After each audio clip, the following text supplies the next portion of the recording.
여호와여, 주의 증거들이 매우 확실하고 거룩함이 주의 집에 합당하니 여호와는 무궁하시리로다. 하나님은 영이시니 예배하는 자가 영과 진리로 예배할지니라. 아멘.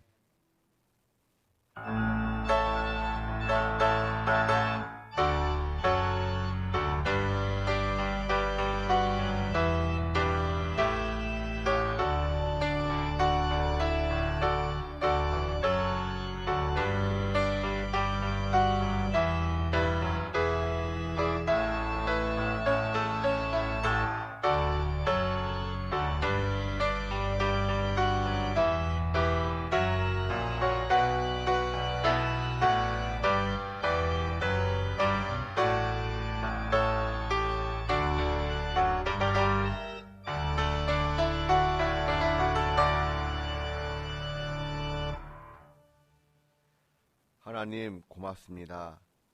우리가 숨을 쉬며 살아가는 것 자체가 하나님의 은혜이며 기적임을 고백합니다. 하나님의 사랑을 기억하며 시와 찬미와 신령한 노래로 예배를 드리고자 합니다. 하나님, 가장 거룩하고 가장 깨끗한 마음으로 드리고자 하는 우리의 예배를 기쁘게 받아주시옵소서. 예수님의 이름으로 기원하옵나이다. 아멘. 성시교독은 48번입니다.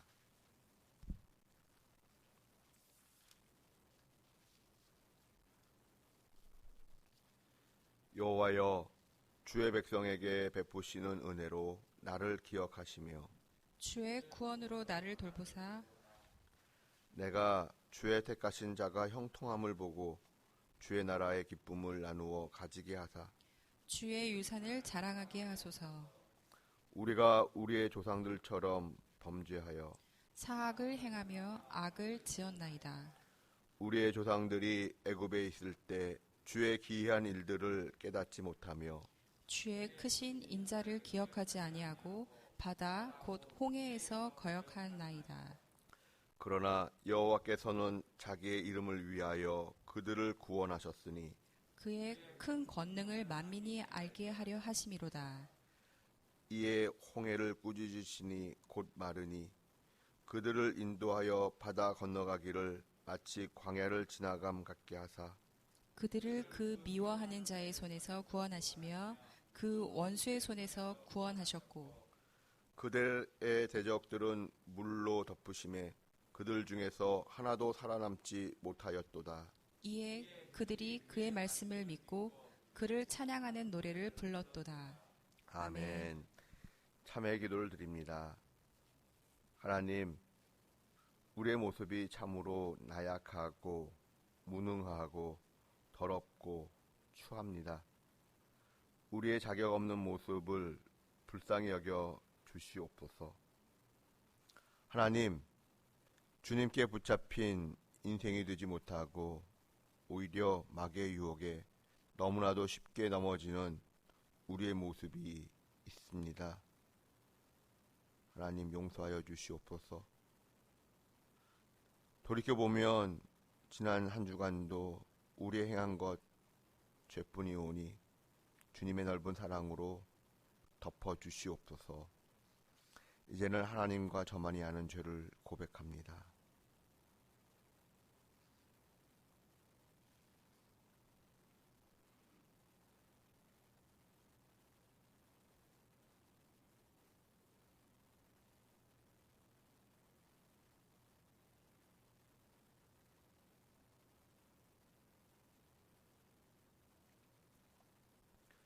여호와께서 말씀하시되 오라 우리가 서로 변론하자. 너희의 죄가 주홍 같을지라도 눈과 같이 희어질 것이요 진홍같이 붉을지라도 양털같이 희게 되리라. 그러므로 주 예수 그리스도 안에 있는 자에게 결코 정죄함이 없느니라. 아멘. 이제는 우리의 신앙을 한 목소리로 고백하오니 나는 전능하신 아버지 하나님 천지의 창조주를 믿습니다. 나는 그의 유일하신 아들 우리 주 예수 그리스도를 믿습니다.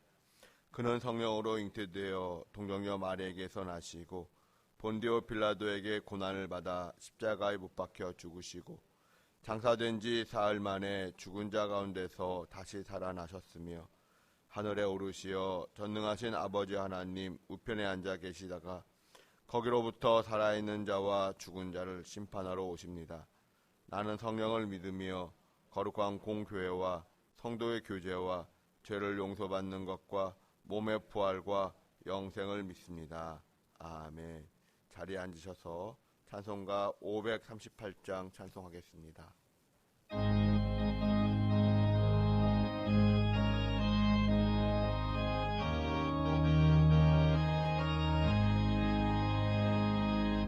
죄짐을 지고서 고나거든 내 마음속에 주 영접하며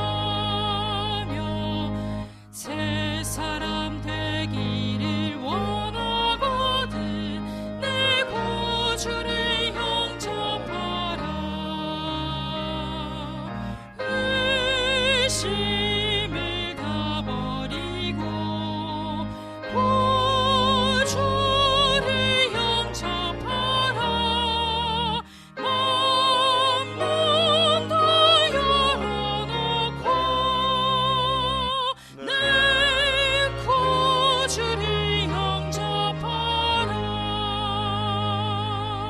정결케 되기를 원하거든 내 마음속에 주 영접하며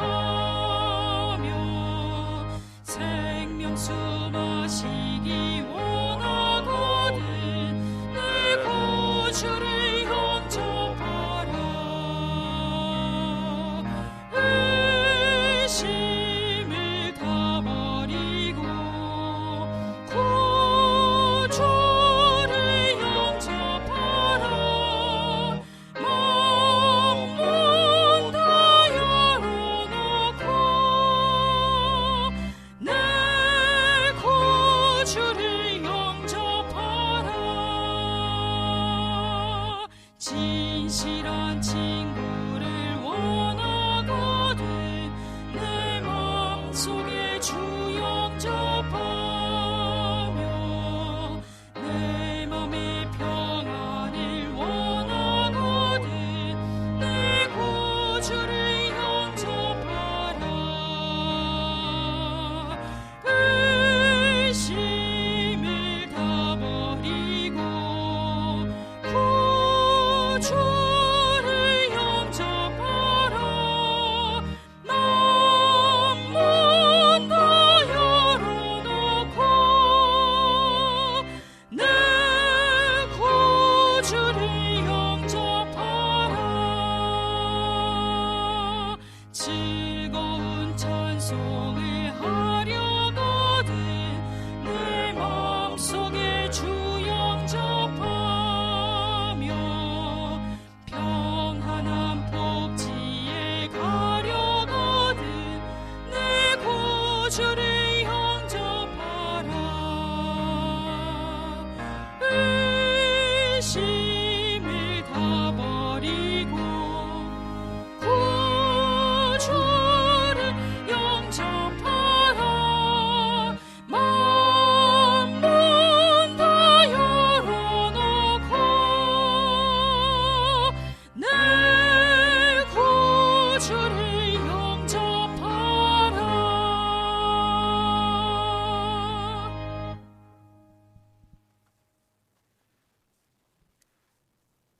은혜가 풍성하신 아버지 하나님, 이 귀한 주일 드림 성도들을 불러주시고 예배하게 하시니 감사와 영광을 올려드립니다. 영과 진리로 예배하게 하시고 하늘의 은혜와 소망으로 충만한 예배가 되게 하여 주옵소서. 예배드리는 한 사람 한 사람을 만나 주시고 위로하여 주시고 은혜 내려 주옵소서. 코로나가 삶의 많은 부분을 영향을 미치고 있습니다. 고통스러운 것도 참 많습니다. 이런 상황 속에서 하나님의 전적인 은혜밖에는 다른 방법이 없음을 또한 깨닫습니다. 물이 풍족했지만 하나님이 계시지 않는 애굽이 아니라 물이 부족해도 하나님의 눈이 머무시는, 하나님이 항상 돌보아 주시는 가나안 땅을 선택하며 살아가는, 하나님을 절대 의지하며 하나님과 동행하는 바보 같은 믿음을 갖게 하여 주옵소서. 저희 삶의 매 순간을 주님의 지혜로 채워주시고 갈 길을 비춰주시며 주님만 의지하며 살아가게 하여 주옵소서. 무엇보다 여호와를 기뻐하는 마음을 주시고 주를 사랑하는 마음이 날로 더욱 자라가서 우리의 삶이 주를 향한 찬양이 넘쳐나고 또 그 믿음이, 그 기쁨이 믿지 않는 자들에게까지 흘러넘쳐가게 하여 주옵소서. 오래된 병으로 몸과 마음이 지치고 상한 성도들의 마음을 위로하여 주시옵소서. 하나님의 강한 편팔로 아픈 성도들의 병을 치료하여 주시옵소서. 군에 가 있는 자녀들이 무사히 건강하게 군복무를 마치고 부모님의 품으로 돌아오게 하여 주시고 군복무 기간 동안에 하나님과 동행하고 몸과 마음이 더 건강해져서 더 성숙한 인생을 살아갈 수 있도록 은혜 내려 주옵소서. 담임 목사님을 통해 들려주시는 생명의 양식을 잘 받아 마음에 새기고 삶에 적용하며 살아가게 하옵소서. 간구하는 모든 기도에 하늘 문을 여시고 응답하여 주시옵소서. 가정의 평안함과 계획하시는 모든 일에 형통함을 주옵소서. 세우신 목사님, 전도사님들을 통하여 합력하여 선을 이루시오며 눈동자와 같이 지키시고 모든 삶의 순간을 손잡아 인도하여 주시며 주님 뜻을 이루어 주시옵소서. 주께서 세우신 데오스 학교를 보살펴 주시사 재정의 문제를 해결하여 주시고 주님의 맡기신 어린 양을 먹이고 주의 제자를 길러내는 학교가 되게 하여 주옵소서. 학생들과 학부모님들의 삶이 기쁨이 넘치도록 인도하여 주옵소서. 여러 모습으로 교회를 섬기는 드림 성도들이 하늘 기쁨이 충만하게 하시고 선한 열매가 가득한 드림 교회가 되게 하여 주옵소서. 이 세상의 모든 것들이 위로가 되지 않을 때 우리 주님께서 우리에게 위로가 되시어 병이 낫고 사업의 문제가 해결되고 또 인생의 절박한 문제들을 풀어주시기를 간절히 원하옵나이다. 범사에 감사하라고 하신 말씀을 마음에 새기며 우리의 일상이 하나님의 축복이었음을 깨닫고 매일매일의 삶이 감사가 넘치는, 찬양이 넘치는 우리가 되게 하여 주옵소서. 감사드리며 예수님의 이름으로 기도하옵나이다. 아멘.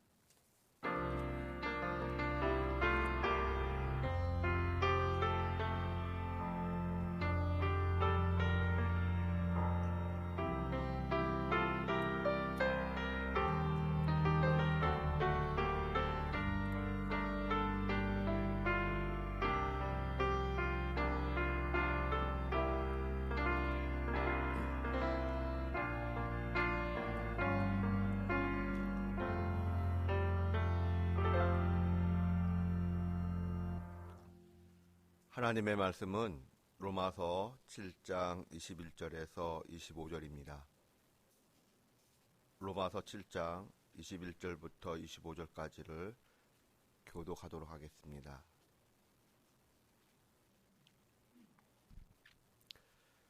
그러므로 내가 한 법을 깨달았노니 곧 선을 행하기 원하는 나에게 악이 함께 있는 것이로다.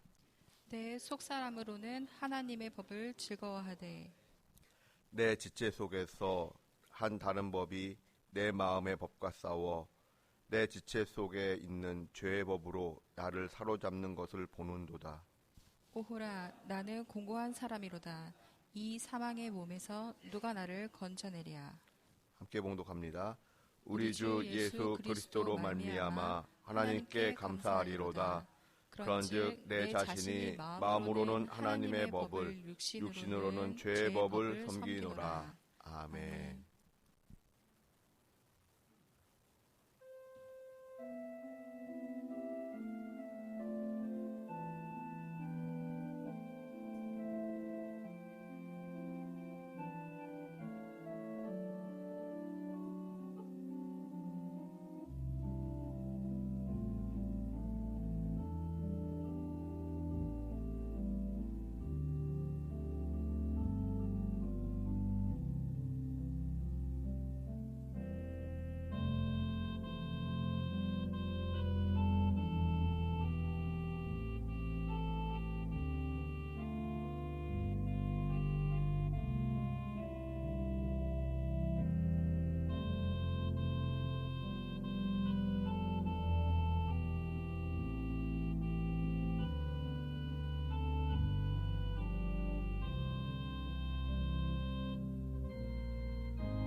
아멘. 이 땅을 살아가는 동안 우리가 계속 질문하고 또 고민할 이야기라 생각이 듭니다. 나에게 만약 믿음이 있다면, 내 안에 믿음이 있다면 어떻게 말을 하고 어떻게 행동하는 것이 그 믿음을 드러내는 일일까? 어떤 말을 적절하게 해야 그것이 믿음 있는 행동일까? 어쩌면 우리가 죽는 그날까지 계속 고민해야 될 문제는 아닐까 생각을 해봅니다. 오래전 일인데 그것으로 한번 예를 들어 보겠습니다. 병원 신방을 갔습니다. 어느 권사님께서 말기암 시한부 인생을 살고 계셨습니다. 그분의 딸은 저에게 이렇게 말을 했습니다. 하나님은 불가능한 것이 없는 분이시므로 어머니의 암을 반드시 고쳐주실 것입니다. 저는 그렇게 믿고 확신합니다. 제가 간절히 기도하고 있으므로 하나님께서 기적을 베풀어 주실 것입니다. 그렇게 말씀하셨어요. 사실 요즘은 의학 기술이 많이 발전해서 병원에서 특별히 말기암 환자인 경우 이제 어느 정도 남았습니다라고 이야기를 병원에서 해주시면 일반적으로 그 이야기가 맞는 때가 많이 있어요. 대부분 맞다고 봐야 하는데 나름대로는 이렇게 저렇게 좀 이야기해드리고 싶었던 부분도 있었지만 이야기를 할 수가 없었어요.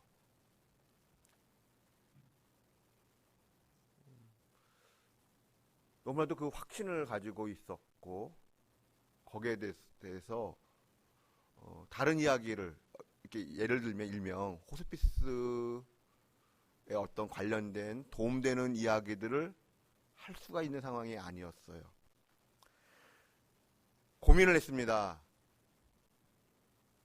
그 이야기를 듣고 맞아요. 하나님은 전능하신 분이십니다. 믿음대로 될 것이에요. 믿는 자에게는 능치 못할 일이 없습니다. 라고 대답을 했어야 했는가? 근데 저는 차마 그렇게 대답을 못했습니다. 그냥 가만히 듣기만 했습니다. 딸의 입장에서 그리고 저의 입장에서 각각 어떻게 말을 하고 어떻게 행동하는 것이 믿음 있는 사람으로서의 말과 행동이었을까요? 조금 전에 예로 든 그 경우 결국 돌아가셨어요. 그리고 나서 더 많은 아쉬움과 후회하는 것을 본 적이 있습니다. 너무나도 낫는다는 것을 확신하고 그렇게 표현했었기 때문에 이렇게 말하는 것이 어폐가 있을지 모르지만 엄마 사랑해요 라는 말 자체도 하기를 꺼려했어요. 만약에 그런 것을 말하는 것 자체가 죽음을 전제로 한다고 생각을 했었기 때문에.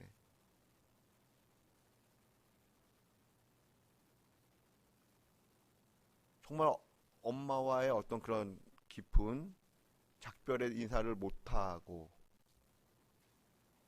엄마와 헤어진 일이 있었어요. 오래전의 일이지만 그때 정말 저한테는 고민이 많이 되었어요. 제가 어떻게 말을 해주는 것이 과연 목회자로서 맞는 말인가. 만약 저의 말과 행동이 믿음이 없는 말과 행동이라면, 생각이라면 우리 주변에서 실제로 일어나고 있는 여러 가지 이런저런 일들을 어떻게 설명할 수 있는가 라고 질문해 봅니다. 믿음의 길을 간다라는 것이 단순하고 쉬운 것 같아 보이면서도 결코 쉽지 않은 길이다라는 것을 깨닫게 됩니다. 무엇이 믿음의 선택이고 무엇이 믿음의 길인가를 묻는 저에게 깨달은 결론이 있었습니다. 쓸켜진 믿음이 필요한 그대, 그 사랑 놓치지 말라. 나름대로 그렇게 문장을 만들어 보았습니다. 여기 쓸켜진이라는 시어 사전에 나오는 단어인데 긁히다의 강세 표현입니다. 그러므로 풀어서 이야기한다면 강하게 긁혀진 믿음이 필요한 당신, 필요한 그대, 그 사랑을 놓치지 마세요 라고 할 수 있겠지요. 구체적으로 어떻게 행동을 해야 하는가 라고 하는 질문 앞에서는 좀 두루뭉술하고 어정쩡한 대답일 수는 있습니다. 그러나 우리가 어떠한 선택을 하든지 간에 그 선택은 궁극적으로 쓸켜진 믿음의 흔적을 남겨야만 한다라는 것입니다.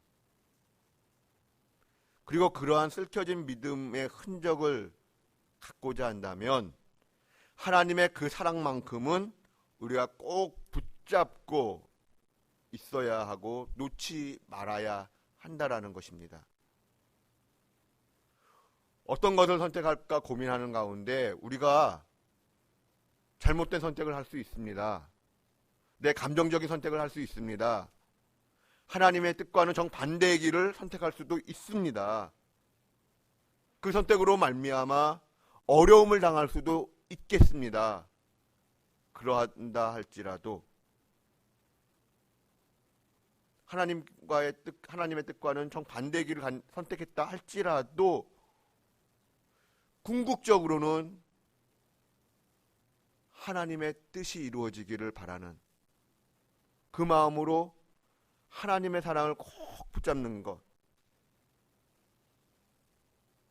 그래서 하박국 3장 2절의 기도처럼 혹 진노 중에 우리가 놓였을지라도 하나님 긍휼을 잊지 말아 주십시오 라고 하는 그 기도, 그 간절함을 우리가 하나님 앞에 고백하는 것입니다.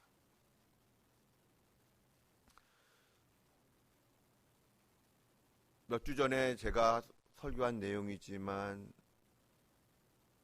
제 마음속에 계속 남아있는 몇몇 문장들이 있습니다.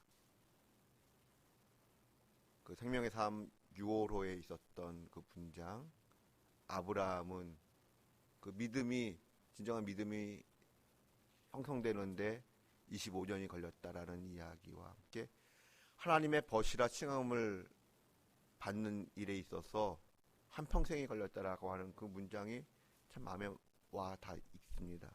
그리고 또 한 가지는 삼손이 자기의 어떻게 보면 감정에 따라서 선택을 하고 행동을 합니다.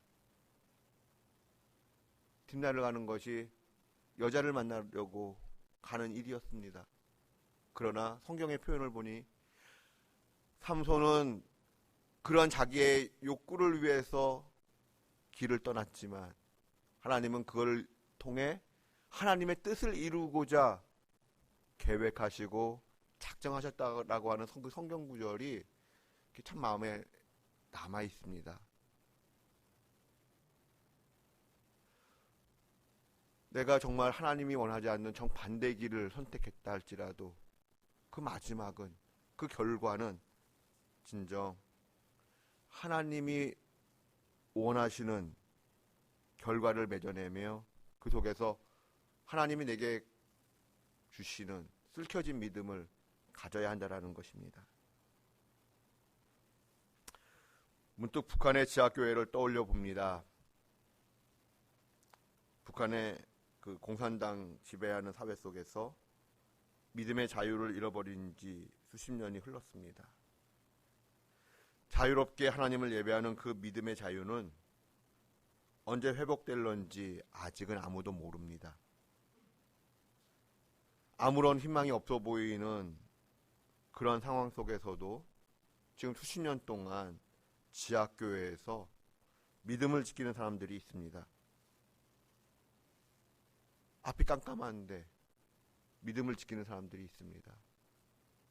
우리는 그들을 향하여 정말 어리석은 사람이라고 말을 할 수 있을까요? 언제 믿음의 자유를 누리게 될지 모르고 어쩌면 생전에 그 믿음의 자유를 얻지 못할지도 모르는데 그렇게 목숨 걸고 지하교회에서 예배를 드려야 하는가? 사람들이 볼 때는 참으로 무능한 선택인 것 같고 무지한 것 같아 보입니다. 그러나 생각해보면 하나님이 찾으시는 진정한 믿음, 정말 바보 같아 보이는 그 바보 같은 믿음이 그런 믿음이 아닐까 생각을 해봅니다. 어떠한 상황 속에서도 그것이 혹 나에게 불리한 상황을 몰고 온다 할지라도 하나님의 사랑을 끝까지 붙잡는 것, 신뢰하는 것, 그것이 진정 우리가 추구해야 할 믿음의 모습이 아닐까라는 생각을 해봅니다. 여러분은 만난 적도 없는 낯선 사람을 얼마나 믿고 신뢰할 수 있습니까? 사람의 관계도 얼마나 자주 만났는가, 얼마나 자주 어울렸는가에 따라 그 신뢰도가 달라지곤 합니다. 하물며 예수님을 만난 적도 없는데 내가 예수님을 신뢰한다는 것, 내가 예수님을 내 인생의 주인으로, 구주로 섬긴다는 것 결코 쉽지 않습니다. 믿음이 생겼다라고 하는 것은 사실 궁극적으로 내가 예수님을 만났다라고 하는 것을 전제로 합니다. 예수님을 만나야 사실 예수님을 믿을 수 있습니다. 예수님은 하나님이신 까닭에 예수님을 만났다라고 하는 것은 하나님을 만났다는 이야기입니다. 그렇다면 우리가 하나님을 만나면, 예수님을 만나면 어떠한 일들이 일어나게 될까요? 제일 먼저 일어나는 일들이 무엇인지 한번 생각해 보고 싶습니다. 여러분의 경험은 어떠하십니까? 내가 예수님을 처음 만났을 때 나의 어떤 그 경험, 어떠한 현상들을 경험하셨는지요?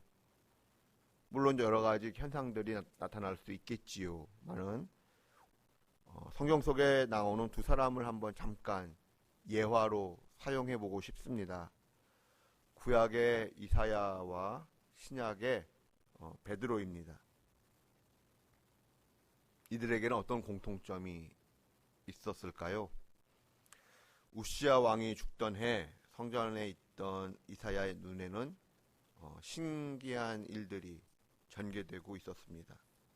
높은 보좌에 앉아 계시는 하나님을 보게 된 겁니다. 하나님의 임재를 경험한 것이지요. 하나님께서 지금 이 자리에 계시다라고 하는 하나님이 지금 눈앞에 계시다라고 하는 것을 깨닫자 이사야가 부르짖습니다. 어떻게 부르짖었지요? 아, 나는 이제 죽게 되었구나. 내 입술로는 온갖 더러운 말을 하고 더군다나 함부로 말하는 사람들 틈에 살면서 내가 전능하신 하나님을 배웠으니 어떻게 살아남을 수 있단 말인가. 이사야는 성전에서 하나님의 임재를 경험했을 때 두려움을 느꼈습니다. 그 첫 번째 반응은 죽음에 대한 공포였습니다. 두려움. 내가 이제 죄인이 살아계신 하나님을 배웠으니 내가 죽을 수밖에 없구나라고 하는 두려움을 느꼈습니다. 여기서 우리가 알 수 있는 것은 하나님을 만나게 되면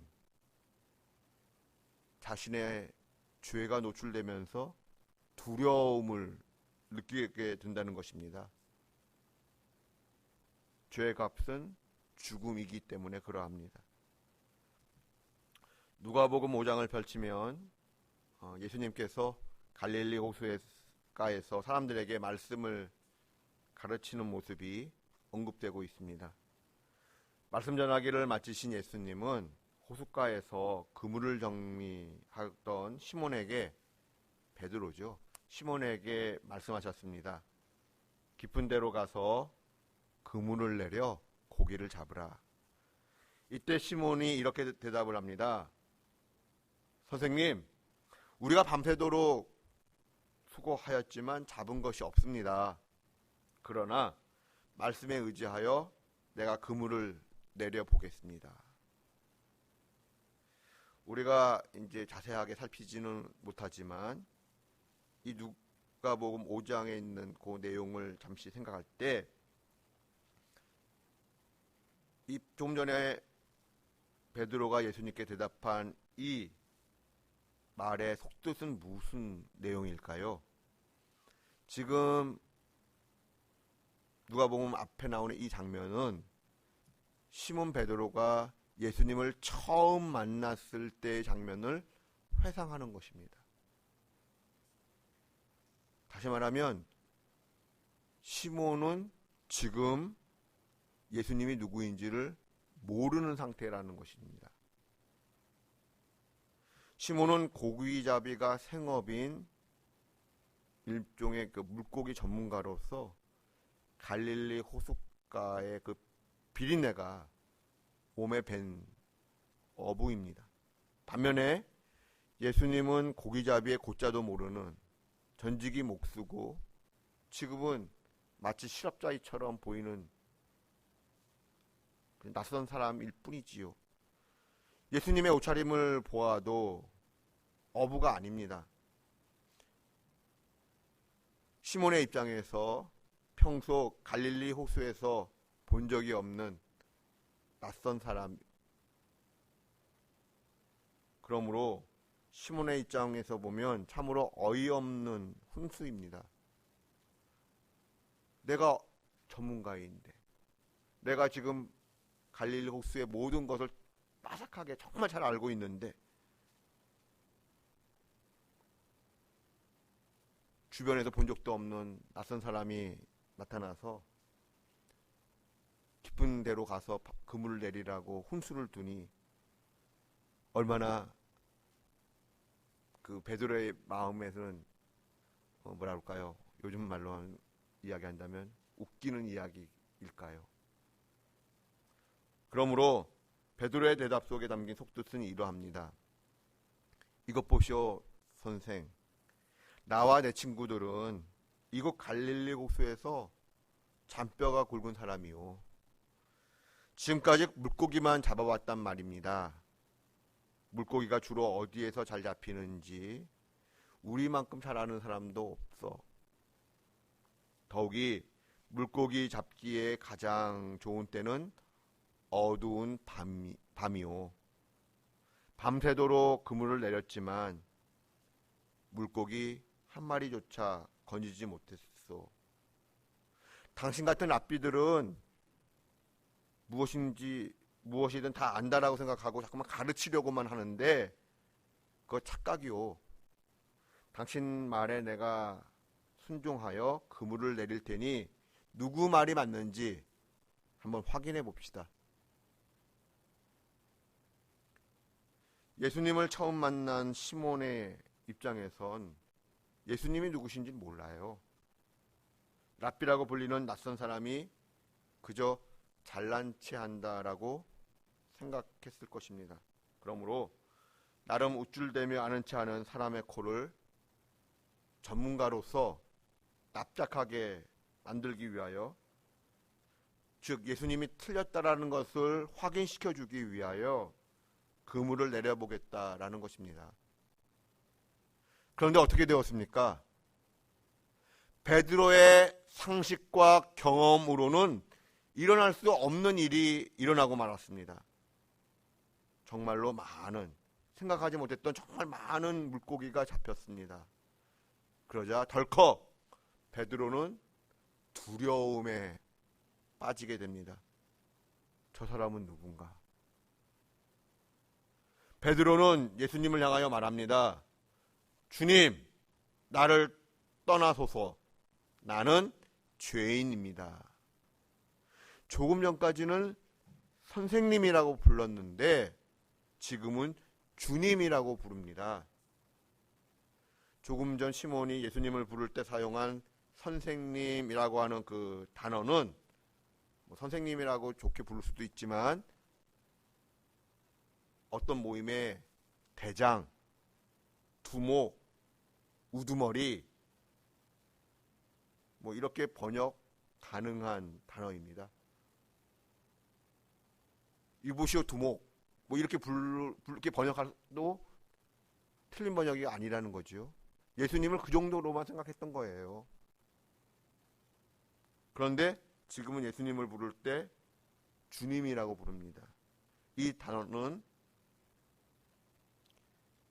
성경 속에서 하나님을 지칭할 때도 쓰이는 단어입니다. 이것은 시몬이 예수님을 새롭게 인식했다라는 것을 뜻합니다. 그런데 궁금증이 좀 생겨요. 베드로는 왜 예수님을 떠나라고 했을까요?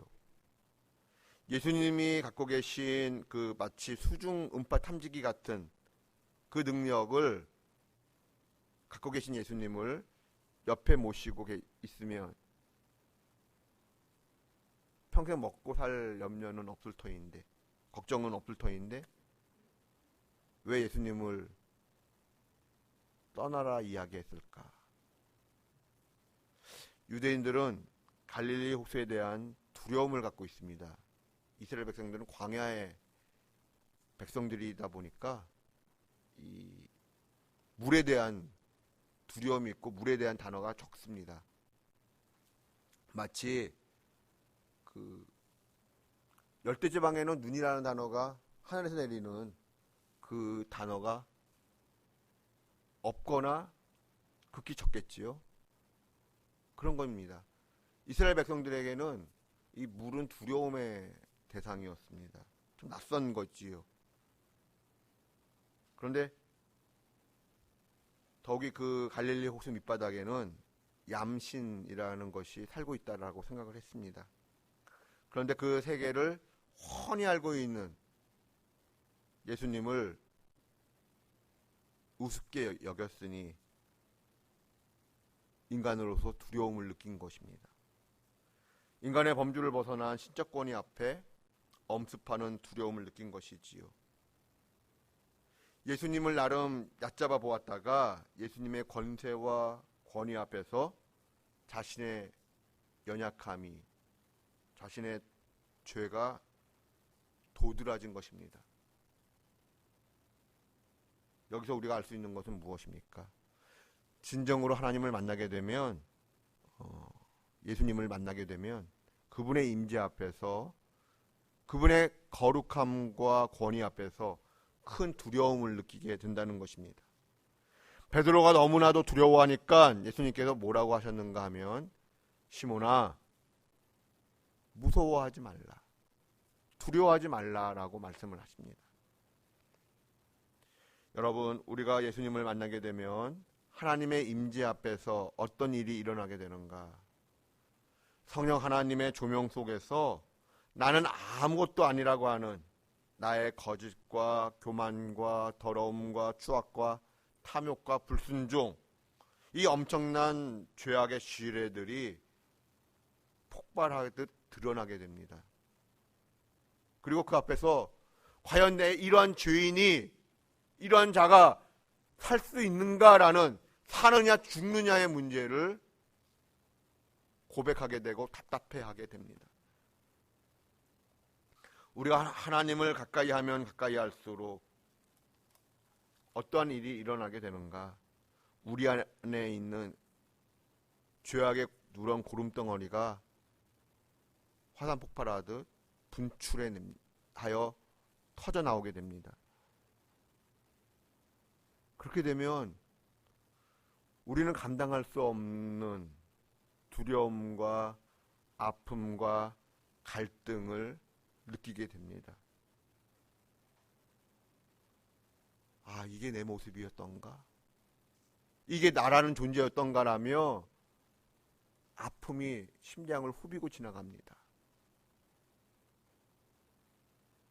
이러한 자신의 모습을 송곳으로 찌르듯 고발하고 있는 내용이 로마서 7장입니다. 그리고 사도 바울의 오늘 본문 말씀의 고백입니다. 내 속에 두 세력이 싸우고 있다는 것입니다. 내가 하나님의 사람인 줄 알았는데 내 속에 죄의 법을 따르고자 하는 그 인간적인 욕심이 함께 있더라는 겁니다. 그 두 세력이 자꾸만 충돌을 일으키며 싸우면서 나를 힘들게 하고 있더라는 겁니다. 나의 속에 선한 것이 거하지 아니함을 내가 안다라는 것입니다. 선을 행하고 싶은 마음, 원함은 나에게 있는데 나에겐 그 능력이 없다라는 것을 깨닫게 되었다라는 것입니다. 그런 가운데 사도 바울은 이런 고백을 합니다. 내가 원하는 바 선은 행하지 아니하고 도리어 내가 원하지 아니하는 바 악을 행하는도다. 오호라, 나는 공고한 사람이로다. 이 사망의 몸에서 누가 나를 건져내랴. 하나님의 법과 죄의 법이 충돌하는 상황 속에서 바울은 아파하고 갈등하고 고민합니다. 하나님의 자녀답게 살고자 하면 할수록 우리는 그 속에서 치열한 영적 전투가 일어나게 됨을 봅니다. 이러한 갈등과 아픔의 과정 없이 믿음이 성장한다는 것은 거의 불가능할 것입니다. 이러한 갈등과 아픔 때문에 정체되어지고 이러한 우여곡절의 시간들 때문에 때로는 시간 낭비하는 것처럼 보이기도 합니다. 그러나 의미 없는 듯 보이는 그 시간마저도 나의 믿음을 성장시키기 위한 마땅히 거쳐야만 하는 과정이라고 받아들이시기 바랍니다. 저는 바울을 좋아합니다. 근데 왜 바울을 좋아하느냐라고 묻는다면 로마서 7장을 썼기 때문이라고 대답하고 싶습니다. 처음에는 정말 바울이 왜 이런 말을 했는지 이해가 되지 않았습니다. 성령 충만하여 엄청난 카리스마적 권위를 갖고 있는 바울인데, 사람들로부터 존경받는 바울인데 어깨를 딱 펴고 강한 듯한 모습을 보일 수도 있는데 왜 권위의 송상을 입힐 정도의 약한 모습을, 죄로 인하여 흔들리고 갈등하고 아파하는 모습을 적나라하게 기록하고 있는가. 더욱이 25절에서 이 사망의 몸에서 누가 나를 건져낼 것인가 라며 하며 탄식하는 그 마음, 이해하기가 참 어려웠습니다. 더욱이 절망을 부르짖으면서도 감사하다라고 고백을 하니 이게 무슨 생뚱맞는 표현인가 생각이 되었습니다. 마음으로는 하나님의 법을, 육신으로는 죄의 법을 섬긴다고 하며 감사하다고 합니다. 왜일까요? 누가복음 7장을 보면 예수님께서 시몬에게 이런 질문을 하셨습니다. 500데나리온을 빚진 사람과 50데나리온을 빚진 사람을 똑같이 용서해 주었다. 누구의 기쁨이 더 크겠느냐? 시몬이 대답을 합니다. 많이 빚졌던 자의 기쁨이 더 큽니다. 예수님께서 말씀하셨습니다. 너의 판단이 옳다. 그렇습니다. 하나님 앞에서 두려움을 느끼고 죄된 나의 본질로 인하여 갈등하고 절망을 느꼈기 때문에 하나님께서 베푸시는 은혜가 얼마나 소중하고 귀한 것인지, 얼마나 크고 귀한 것인지 깨닫게 된다라는 것입니다. 그러므로 믿음의 사람이 절망 속에서 발버둥 치는 근심과 걱정과 고민은 고린도 후서 7장에 기록된 구원에 이르는 근심이라고 말할 수 있습니다. 주님이 나를 부르시는 그날까지 우리는 이러한 근심 속에서 살게 될 것입니다. 이러한 과정을 거쳐서 우리는 하나님의 은혜로 말미암아 하나님과 화평을 누린다는 것이 얼마나 큰 은혜인지, 얼마나 큰 복인지를 깨닫게 되고 감사하게 되는 것입니다.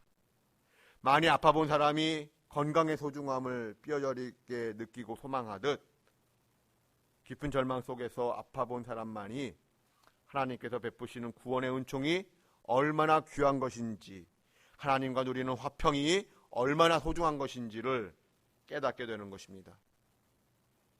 혹 나의 무모한 선택으로 어떤 좌절과 아픔과 절망이 있을지라도 주의 사랑에 붙잡힌 바 되어 하나님께서 주시는 슬켜진 믿음을 갖는, 소유하는 저와 여러분 되시기를 주님의 이름으로 축원드립니다.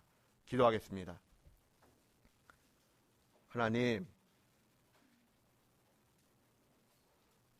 때로는 우리의 욕심으로 인하여 하나님이 원하시는 바가 아닌, 하나님께서 원치 아니하시는 내용을 선택할 때가 있습니다. 그것으로 인하여 이런저런 모양의 어려움을 당할 때도 있습니다. 하나님, 그럼에도 불구하고 우리가 하나님께 붙잡힌 바 되기를 원합니다. 하나님께 사랑받는 자로서 결국은 하나님의 뜻이 이루어지고, 그러므로 말미암아 슬켜진 믿음 소유하기를 원합니다. 하나님, 저희를 붙들어 주시옵소서. 예수님의 이름으로 기도드립니다. 아멘. 찬송가 310장 찬송하겠습니다.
주실 것을 나는 확실히 아네.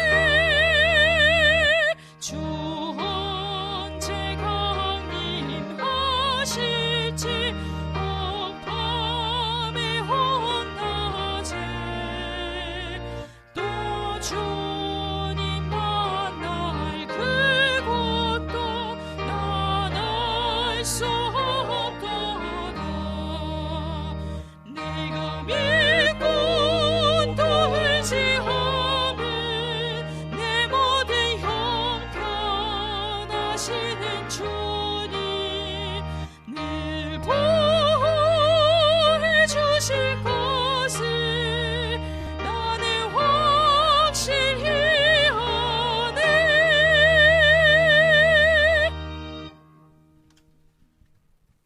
봉헌의 시간 갖겠습니다.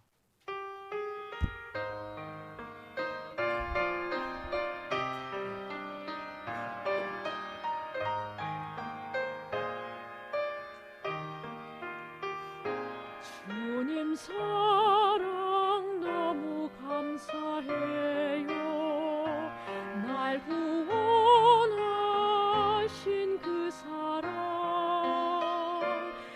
사랑이 너무 감사해서 나 주님만을 찬양합니다.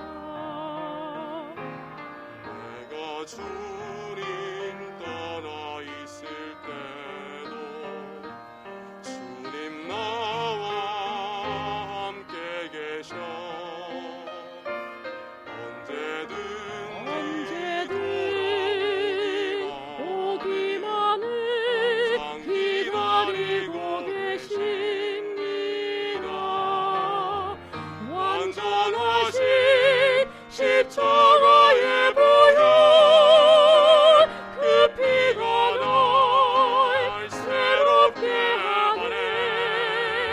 완전하신 십자가의 보혈 그 피가 날 새롭게 하네.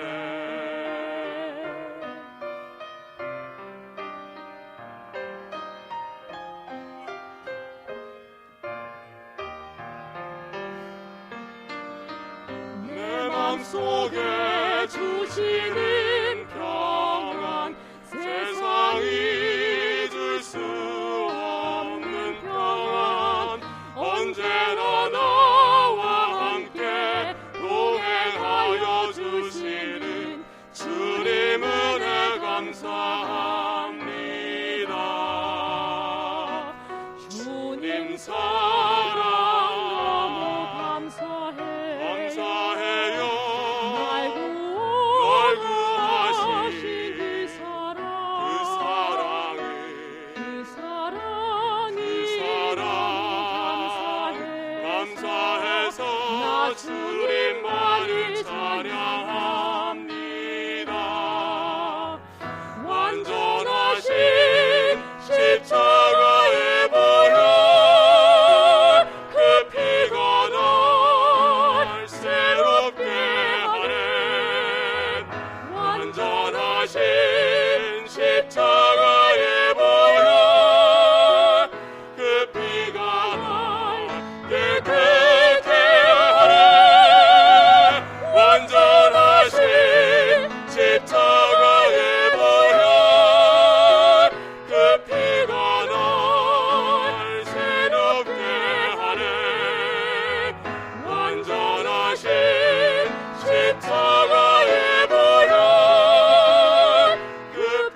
주께로부터 왔으니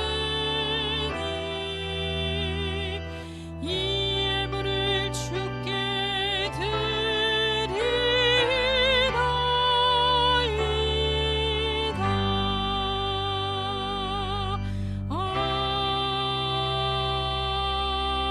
아멘.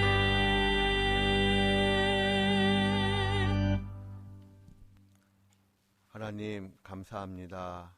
주의 성전에 나와 하나님을 예배하게 하시니 감사합니다.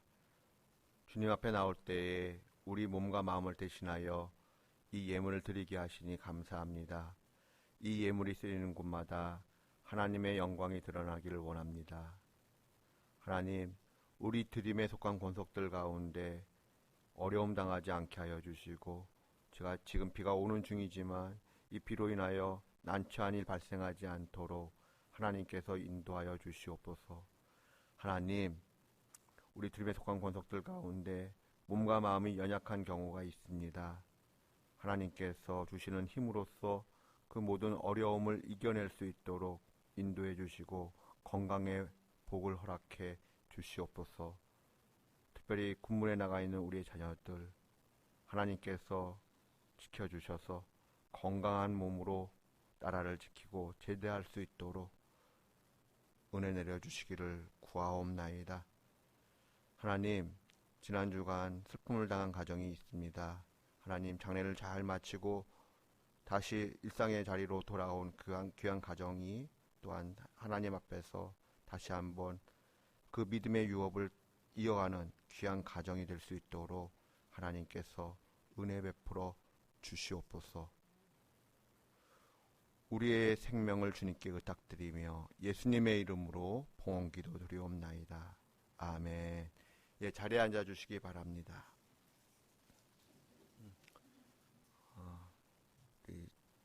지난주 우리 김규태 집사님 부친 되시고, 우리 또 김숙현 집사님 시부 되시는 우리 목사님께서 하나님의 부르심을 받고 장례를 잘 마치게 되었습니다. 슬픔을 당한 가정 잘 위로해 주시고 기도해 주시기를 부탁드립니다. 나머지 광고는 주보를 참고해 주십시오. 찬송가 419장 찬송하겠습니다.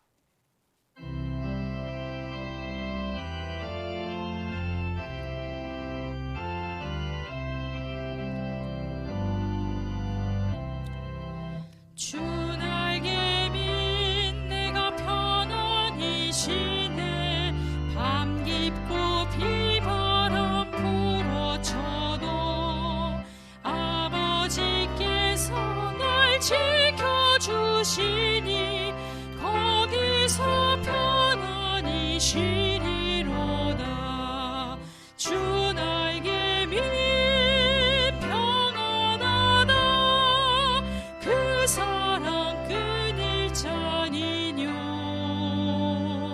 주 날개 밑 내 쉬는 영혼 영원히 거기서 살리. 주 날개 밑 나의 피난처 되니 거기서 쉬기를 원하노라. 세상이 나를 위로치 못하나 거기서 평화를 누리리라. 주 날개 밑 평안하다. 그 사랑 끊일 자니뇨. 주 날개 밑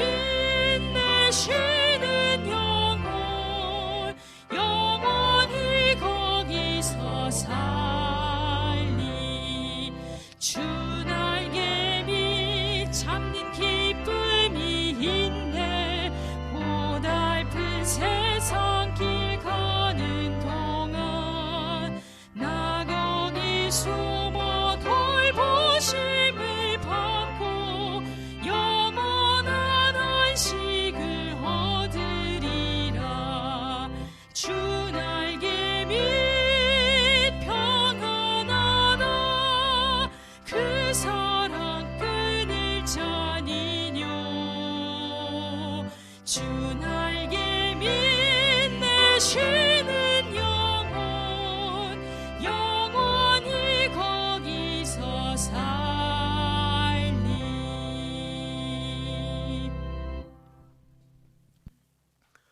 우리 주 예수 그리스도의 은혜와 하나님의 크신 사랑과 성령의 교제하심이 혹 나의 무모한 선택으로 어떤 좌절과 아픔과 절망을 겪는 일이 있다 할지라도 주의 사랑에 붙잡힌 바 되어 하나님께서 주시는 슬켜진 믿음 갖기를 소망하는 하나님의 백성들 한 분 한 분의 삶과 가정과 일터 위에 우리 조국 대한민국의 미래와 번영 위에 특별히 저 북한의 지하교회 믿음의 성도들과 세계 열방에서 목숨 걸고 복음을 증거하시는 우리 선교사님들과 모든 믿음의 지체들 위에 지금부터 영원까지 늘 함께 하시기를 간절히 축원하옵나이다.